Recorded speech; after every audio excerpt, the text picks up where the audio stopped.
Hello everybody, in this video we're going to be looking at half-life. So what exactly is half-life? Half-life is the time it takes for half of the radioactive atoms in a sample to decay. Alright, so this is represented by this formula, which says that the amount in relation to time is going to be equal to the initial amount, right, multiplied by half to the power of the time divided by half-life. So this is a formula that we need to know. So I'm going to write everything down. This is the amount remaining. This is the initial amount. And this is a constant half. This is the time passed. Put time passed.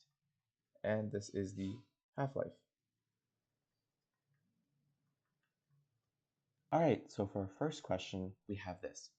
A 100-gram sample of a substance has a half-life of 3 years. Alright? How much remains after 6? So let's write our formula, right?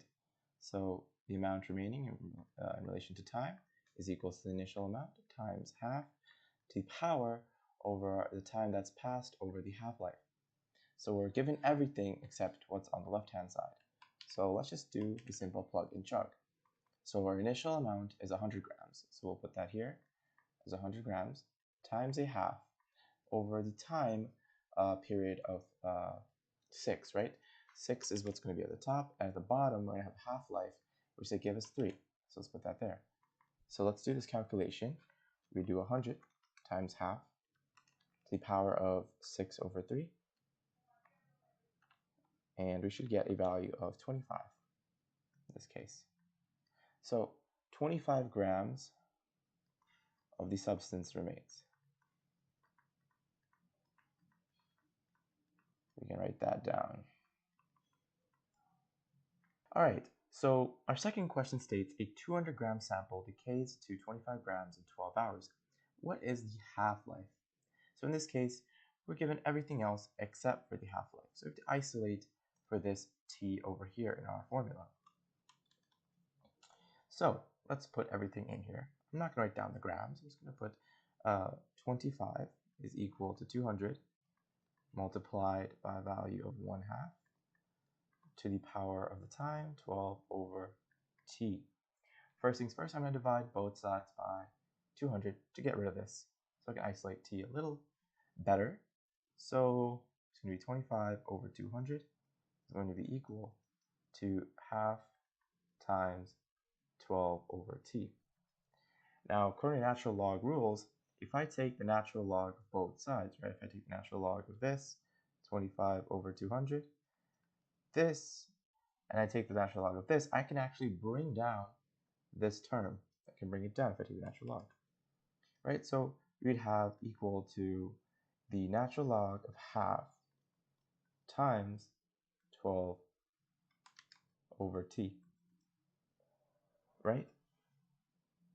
So what I would basically do is simplify this even further. We have the natural log of 25 over 200 divided by the natural log of half, and here we just have 12 over t. Now let's isolate for our t value. What we do, we divide this term by 12. And we'd actually get 1 over t in this case, right? So we'd get natural log 25 over 200 over natural log of a half, and then you're dividing it by 12. We'd get 1 over t, right? Okay, so let's first calculate this. I know it looks a little messy, but once we get it, we should be fine.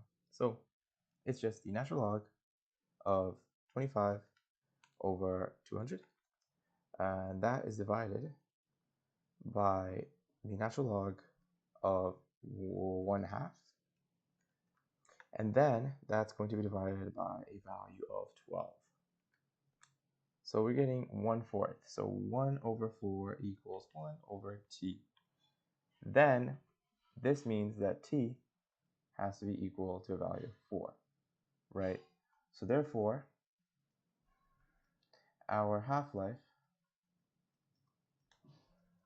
is 4. There we go. specifically 4 hours. Forgot to put that in, but make sure you put in hours because it is half-life and it is a time. Okay, so for our final question, it says you start with 80 grams of the substance and now have 10 grams. If the half-life is 2 hours, how much time has passed? So we're looking for the time that has passed. What is the time that is passed?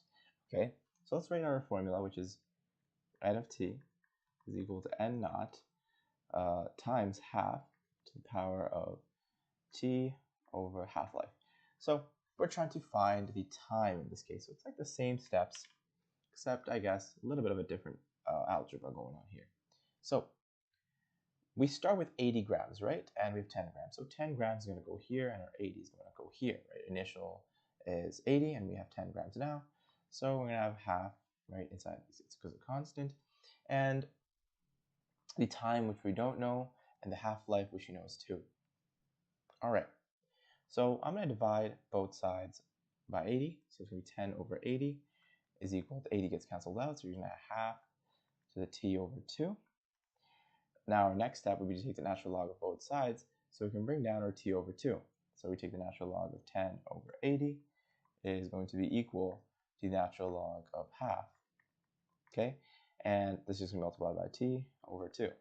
So then it's just going to be natural log of 10 over 80 divided by the natural log of half. And you would multiply by 2 to get rid of this 2 here. So I'm going to do everything in one step. And it's going to give us our time. So therefore, I'm going to write my t over here. I'm going to put a little arrow, because why not? So therefore, t is going to be equal. Let's do our calculations here. So I'm going to do the natural log. So natural log of 10 over 80 divided by natural log of a half. And then we want to multiply that by 2. And therefore, we get 6. So therefore, the time that passed is 6 hours. 6 hours. So I hope this video helped. That's it, and have a good day.